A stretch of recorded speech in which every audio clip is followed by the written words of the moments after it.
My child buys a lot of interesting things, but this is the kind of desk toy that accidentally becomes your whole personality.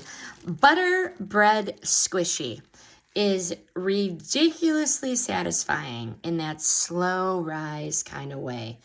It looks like a tiny slice of bread or toast. Yes, and it smells like one too.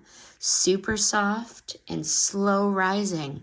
So it actually feels calming, not just a squish for 2 seconds and done.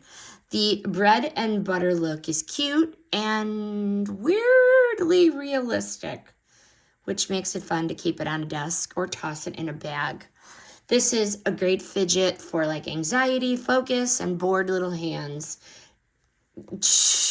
I don't know, it's just so cute.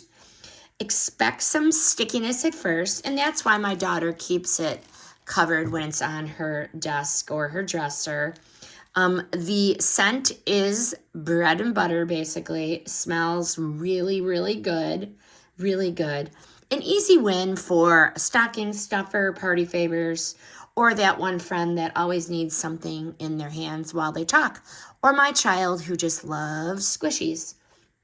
This is a satisfying fidget that is cute enough to leave out, and this one does the job without trying too hard. This is the bread and butter squishy.